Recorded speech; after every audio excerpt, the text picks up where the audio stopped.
मेरे को कहा था नाम जप करने को, तो मैं कर रहा था, लेकिन महाराज जी जब भी मतलब कर रहा था, मैं नहीं आना, कर रहा हूं। अभी भी कर रहा हूँ, लेकिन हाँ, मतलब महाराज लेकिन नहीं लगना। जैसे प्राणपण से लगा जाता है, ऐसे थोड़ी मन को परास्त करना कोई खेल है। जब तक वो, महाराज जी तो टेंशन होता रहता है जो।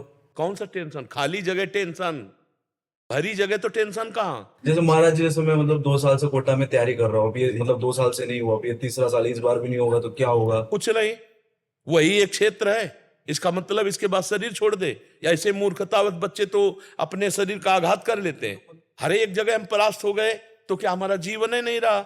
हम पढ़ाई नहीं पढ़ पाए, हम ग्रेजुएट नहीं हुए तो हमारा जीवन नहीं हुआ। तो नहीं महाराज जी, मेरा मतलब है कि नाम तक छूट जाता है, जैसे टेंशन होता है कल एग्जाम है, क्या होगा, ये होगा। टेंशन क्यों लेते हैं यार? समय से पढ़ो और भगवान का स्मरण करो, और आएगा तो पढ़ाई के अंदर ही। बच्चा अगर ब्रह्मचर्य ठीक है और आप नाम जप कर रहे हो, तो एक बार सुना दिया जाए हमको तो हमारे दिमाग में टेप हो जाएगा। स्मृति, ब्रह्मचर्य में वो पवित्र स्थिति है। तभी तो हम कह रहे हैं आज के जो बच्चे हैं ना, ब्रह्मचर्य का नाश करते हैं, स्मृतिहीन हो रहे हैं। अब डर लगता है परीक्षा से, ऐसे फेल हम कैसे हो जाएंगे? अगर हमसे चूक हुई है और हम फेल हो जाते हैं तो बर्दाश्त है, अगली बार हम फिर और पढ़ाई पढ़ेंगे, अगली बार हम और हिम्मत करेंगे। हम भगवान के अंश से हारने वाले नहीं हैं। ये बिल्कुल किसी भी बच्चा के मन में नहीं रहना चाहिए फेल हो गए तो क्या होगा, क्या हो गया, यही जिंदगी है, इतनी जिंदगी है। आप विचार करो, भगवान ज्ञान समुद्र, जब उनसे हम जुड़े हैं तो हर ज्ञान, हर व्यवस्था, कि अगर विद्यार्थी परास्त हो जाता है पढ़ने में तो जीवन नष्ट करने की नहीं सोचना। एक जीवन ऐसा जो जगत में प्रकाशित हो जाएगा। भगवान के आश्रित हो, कोई व्यापार कर लो, हम एक नौकरी कर लेंगे, अपने जीवन को थोड़ी नष्ट करेंगे। हम छोटे से छोटा कार्य कर सकते हैं, और भगवान हमारे साथ है तो बड़ाई उनके हाथ में, वो बड़ा करा दे। जिसको बड़ा बना देते ना, भगवान है। मच्छर को ब्रह्मा बना दे, ब्रह्मा को मच्छर बना दे, मूर्ख को विद्वान कर दे, विद्वान को मूर्ख कर दे, एक क्षण की बात है। तो ये भरोसा तो बना रहना चाहिए ना। हर जगह फेल है लेकिन एक जगह पास है, हे भगवान मैं आपका हूं। वो उठाएंगे, वो आपको प्रकाशित करेंगे। बिल्कुल परास्त होने की बात नहीं है। और दिमाग में प्रसन्नता रखो, जो होगा मंगलमय होगा। भगवान मंगल भवन है, मैं उनकी शरण में हूं। अब हमारा अमंगल नहीं हो सकता, समझ रहे ना? टेंशन किस बात की? टेंशन के टेंशन बन जाओ तो भगवान के दास हो यार। जैसे श्री जी को भी रोज बोलता रहता हूँ, मतलब इस बार हो, क्या? मतलब इस बार मतलब पास हो जाओ 2 साल से। नहीं, ये भी हम नहीं कहते, ये भी हम नहीं कहते। फिर टेंशन की टेंशन नहीं बनोगे, फिर टेंशन बन जाएगी तुम्हें। कहना नहीं, पढ़ाई पढ़ रहा हूं, नाम जप कर रहा हूं, तुम्हारी गरज हो तो पास कर देना, तुम्हारी गरज हो तो पास कर देना। नहीं, जहां रखोगे जैसे रहोगे वैसे रहूंगा, और आपको पुकारता रहूंगा, आपका स्मरण करता रहूंगा, माया पर विजय प्राप्त हो जाएगी। अपने करने से कितना मुड़ पाएंगे, और वो जब गोद में लेके उड़ेंगे तो बहुत ऊंचाई पे चढ़ जाएंगे। इस पर ध्यान रखना। अपने भगवान के भरोसे उन्नति ही उन्नति। बड़ा प्रसंग, बड़ा उदाहरण युक्त है। एक राजा केरल के थे, उनका नाम धर्मात्मा था, धर्म के पूर्ण रक्षक। अन्य 4-5 राजाओं ने मिलकर चढ़ाई कर दी और उनको पता नहीं था। धार्मिक राजा थे, उनको पता नहीं था। और उनके संतान हुई थी, उस संतान का नाम रखा गया था चंद्रहास। पूरे राज्य में आनंद छाया हुआ था, आक्रमण चारों तरफ से हो गया, और भगवान का भजन करने वाले थे। अब पराजित तो होना ही पड़ेगा, क्योंकि चारों तरफ से बैरी राजा है, और पहले से सूचना होती तो तैयारी होती। अचानक आक्रमण, मारे गए, वो राजा मारे गए। अब रानी ने देखा कि पूरे महल पर आक्रमणकारी आ गए, तो दासी से पैर पकड़ा और कहा, तू ही बचा सकती है मेरे बेटे को, भगवान तुझे सामर्थ्य दे। और महल में काट मार मचाए हुए थे कि कोई भी वंश का नहीं बचना चाहिए। दासी ने बहुत प्रवीणता की, और टोकरी में, जिसमें दोना पत्तल डाले जाते हैं, ऐसे डालकर नीचे बालक चंद्रहास, और निकली। तो सैनिकों ने कहा क्या है? तो ऊपर से ऐसे दिखाया कि दोना पत्तल है। उनका निकलने दो, ये तो दासी है, राज परिवार का कोई नहीं बचना चाहिए। सब रानी, सब पूरा परिवार मार डाला। वो भाग करके दूसरे राज्य में पहुंची। बहुत प्रवीण थी, दासियां बहुत प्रवीण होती हैं। तो धृष्ट बुद्धि नाम के जो उस राज्य के मंत्री थे, उनकी शरण में गए, उसको राजकुमार बचाना था। तो उसने स्पष्ट कहा, मैं केरल के राजा की दासी हूं और ये मेरा पुत्र है, मैं हर कार्य में प्रवीण हूं, आप चाहे जिस दास्ता में रख लें, उस मेरे राज्य में सब विध्वंस हो गया। ये नहीं बताया कि राजकुमार है, मेरा पुत्र है और मैं इसकी रक्षा करना चाहती हूं आपकी शरण में रहकर। उन्होंने कुछ परीक्षाएं ली तो दासी कला में तो प्रवीण थी, उसे दासी बना के रख लिया और वो बालक राजमंत्री के घर में। भगवान जिसकी रक्षा करते हैं, ध्यान से सुनते रहो, भगवान किस हालत में पहुंचा दिया कि बिल्कुल मिटिया मिट। अब देखो उनकी उन्नति। अब एक दिन दृष्ट बुद्धि की पुत्री थी, उसका नाम था विषया। वो उसका जन्मदिन उत्सव मना रहे थे, तो बड़े बड़े विद्वान सब आए हुए थे। तो पुत्री का हाथ दिखाया तो विद्वानों ने ऐसे रेखा देखी और लड़के को देखा खेलते हुए, चंद्रास जी को। तो उनका इसका पति तो ये होगा। तो एकदम अपमान लगा ना, राज्य मंत्री और उस दासी पुत्र। तो उस समय तो कुछ नहीं बोला, जो सब सभा गई सो जल्लाद बुलाए और कहा इसको काट के फेंक दो जंगल में जाके। अब दासी की क्या चाल, अब वहां दासी को पता भी नहीं चल पाया, चंद्रास जी को गायब कर दिया। अब चंद्रास जी को जंगल में ले गए। अब उनको देवर्षि नारद जी ने जब यहां दासी पुत्र बन करके रह रहे थे तो एक छोटा सा शालिग्राम दिया था, कहा था मुख में रखे रहना, चरणामृत पान करते रहना और कृष्ण कृष्ण कृष्ण ऐसा बोलते रहना। जो भगवान का भजन करने वाले पिता थे, उसी के प्रभाव से देवर्षि नारद जी ने चंद्रास जी को नाम का उपदेश किया। जब वो जल्लाद जंगल में ले गए, बोले बेटा तुम्हें पता हम क्यों लाए? तो उनका हमें तो पता नहीं। तो उनका तुम्हें मारने लाए हैं, मंत्री का आदेश है। तो उनका हमने कोई गलती की है क्या? तो उनका नहीं, उनका आदेश है और हम जल्लाद हैं, हमारे दया है नहीं। पर तुम्हें देखकर ऐसा लगता है कि क्यों मारूं, पर तुम्हें छोड़ दूंगा तो हमारी नौकरी चली जाएगी, हमें फांसी में चढ़ा देंगे। मैं मारूंगा नहीं तुम्हें। उन्होंने देखा तो 6 अंगुली थी, 1 अंगुली काट ली और कहा राजा को दिखाऊंगा जाके कि तुम्हारा वध कर दिया, पर तुम यहां से भाग जाओ। तो काटने से खून निकला, वो वहीं मूर्छित होके गिर गए।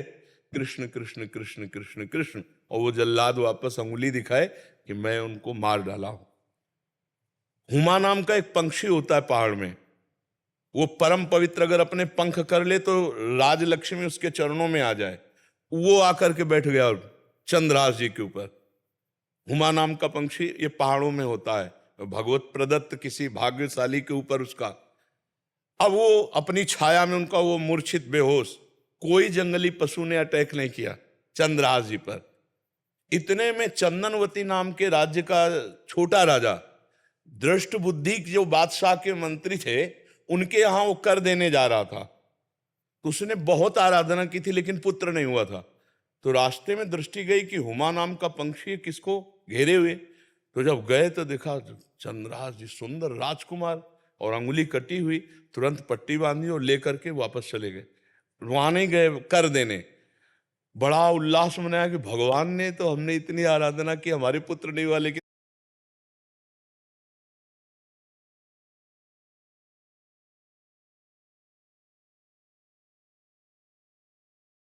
भगवान ने पुत्र दिया, मैं इसे राजकुमार पदवी देता हूं।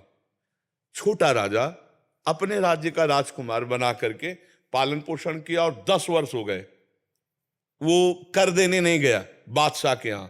तो बादशाह ने दृष्ट बुद्धि से कहा चंदनवती नगर का राजा कर देने नहीं आया, जाओ यदि वहां सम्मान पूर्वक कर दे तो ठीक है, नहीं उनका विनाश कर दो। मंत्री पूरे परिकर सहित आक्रमण किया। तो चंदनवती राजा का ऐसा वैभव था कि जब से चंद्रास जी उनके यहाँ राजकुमार बने, उनको डर ही नहीं था, क्योंकि चंद्रास जी भगवान का भजन करने वाले। तो दृष्ट बुद्धि नजदीक आया और कहा कर दे दो, नहीं तो युद्ध करो। तो उनका वैसे युद्ध की जरूरत नहीं, पर हम तुम्हें कर नहीं देंगे, हम समर्थ राजा है। चंद्रास जी ने इशारा किया कि विरोध नहीं। चंद्रास जी ने कहा कि हम स्वयं कर देने के लिए तैयार हैं, आप शांत रहिए। उसकी दृष्टि में दृष्टि मिली तो उसने ये वही बालक है, क्योंकि नेत्र इसके वही है जो उनके घर में रहा था दासी पुत्र बल करके। तो चंदनवती के नरेश से कहा कि तुमने इस बालक को कहां पाया? तो उन्होंने पूरी बात सुनाई। तो उन्होंने कहा अरे फिर तो जो प्रारब्ध है वो होके रहेगा, ये मेरी बेटी का दूल्हा, अरे इसको मैं दूल्हा नहीं बनने दूंगा। उसने कहा मैं कर माफ करता हूं, केवल तुम एक बार बादशाह के सामने जाओ, पहले तुम नगर में जाओगे हमारे घर, वहां तुम्हारा स्वागत होगा, और इसके बाद तुम बादशाह के पास जाओगे। का स्वीकार है। राजा को मना लिया चंदनवती नरेश को कि महाराज आप चिंता मत कीजिए। और पहले था कि अगर पत्र लिख दिया जाए तो जिसके लिए लिखा जाता था, धर्म कहता था बीच में खोल के नहीं पढ़ना, उन्हीं के वध के लिए उन्हीं को पत्र लिखा। और उनके जो बेटे थे उनको लिखा कि बेटा ये पुरुष जिसको मैं भेज रहा हूं, जाते ही विष दे दिया जाए, जाते ही भोजन में विष, हलाहल तुरंत मर जाना चाहिए। तो उन्होंने ऐसे खोस लिया मुकुट के साइड में और गए। भगवान की इच्छा, उस दिन उपवन में उन्होंने अपना घोड़ा रोका कि थोड़ी देर बाद चले जाएंगे उपवन में। और उपवन था वो राजकुमारियों का, और उसमें आई थी उनकी बेटी जिसका नाम था विषया। खेल खेल में देखा कि कोई राजकुमार ऐसे विश्राम कर रहा है मेरे राज्य में। नजदीक गई, चिट्ठी देखी, चिट्ठी निकाली, खोली, लिखा था कि जाते ही विषया विष दे देना, जाते ही विष दे देना। तो पिताजी की बुद्धि खराब हो गई, इतना सुंदर राजकुमार इसको विष दे देंगी। उसका नाम विषया था, तो विष के आगे केवल या बनानी थी, तो काजर की रेख से जो दूब का ऐसे लेके वैसे काजर करके या बना दिया विषया। जाते कुछ बिना बेचारे जाते ही विषया दे दें, और बस खोज दिया, चली गई। देखो भगवान का विधान।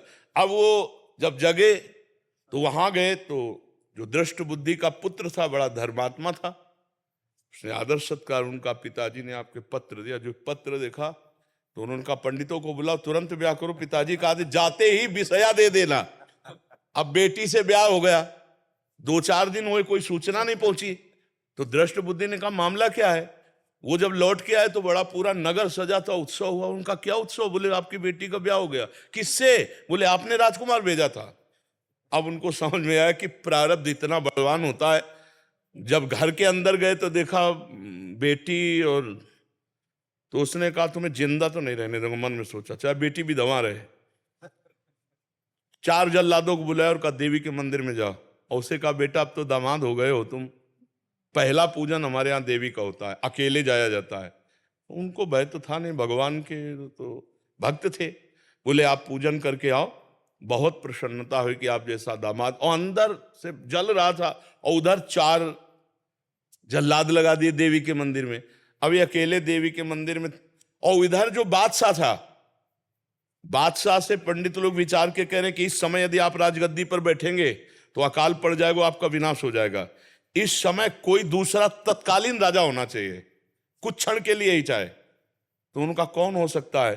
तो वहां दृष्ट बुद्धि के जो बेटे थे वो वहां किसी कार्य से, उन्होंने कहा हमारे जीजा ऐसे हैं, बड़े तेजस्वी प्रतापवान, आप देखेंगे। तो उनका इसी समय लाओ। तो वो दौड़े, पूछा कि कहाँ है? बोले देवी पूजन करने गए, बाहर से ही पता चला। वो दौड़ के गए और बोले देवी पूजा हम कर लेंगे, तुम जाओ, बादशाह बुला रहा है। अब ये जो मंदिर पहुंचे सो काट के फेंक दिए गए, और वो बादशाह के पास गए। बादशाह ने तत्काल ताज रख दिया। दृष्ट बुद्धि को बुलाया कि नए राजा के स्वागत के लिए आप आइए। अब वो तो बादशाह है, सामने जो ही पहुंचे तो दृष्ट बुद्धि कांप गए। इशारे से पूछा कि हमारे पुत्र कहाँ हैं? बोले देवी पूजन। अरे बोले वो तो मार डाला गया होगा, पता लगा तो मार डाला गया। तब वो जाको राखे साइया मार सके न कोई, बादशाह बना ना। अगर भगवान रक्षक, भगवान जिताने वाले, तो कोई परास्त नहीं कर सकता। हर विधान उल्टा होता चला जाता है। और अगर भगवान से विमुख हो तो चाहे जितनी उन्नति हो, उसका परिणाम कुछ नहीं होगा। या हम मर जाएंगे, सब छूट जाएगा। नाम भगवान का, आश्रय भगवान का, वो उठाते हैं तो उठाते चले जाते हैं ना। तो कभी भी डिस्टर्ब नहीं होना चाहिए। ये बात कभी नहीं लानी चाहिए कि मैं शरीर छोड़ दूं किसी भी विषय में, हार जाए या किसानी में कोई व्यवधान या पढ़ाई में। अरे हम फिर जीतेंगे यार, संघर्ष ही जीवन है। उसके लिए थोड़ी है कि जीवन ही नष्ट कर दो। तो जीवन नष्ट करने के बाद वहां कोई विश्राम स्थल थोड़ी बना है, फिर भेज दिए जाएंगे नीची योनियों में। क्या क्या कष्ट होता है। आप देखो ना, ये मुर्गा मुर्गी बकरा बकरा जीवात्मा, तो लोग कैसे जिंदा भूंज रहे हैं। कितना दया खत्म हो चुकी है, जिंदा भूंज रहे हैं, खा रहे हैं, शरीर बढ़ा रहे हैं, मरेंगे, नरक जाएंगे। तो हमें कोई मनुष्य जन्म मिला है, अब इतना भजन कर लेना है कि इससे नीचे न गिरे। अगर चांस मिले तो पुनः मनुष्य बने और धर्म पूर्वक अपने राष्ट्र की सेवा करें, समाज की सेवा करें, भगवान का भजन करके जीवन पवित्र बना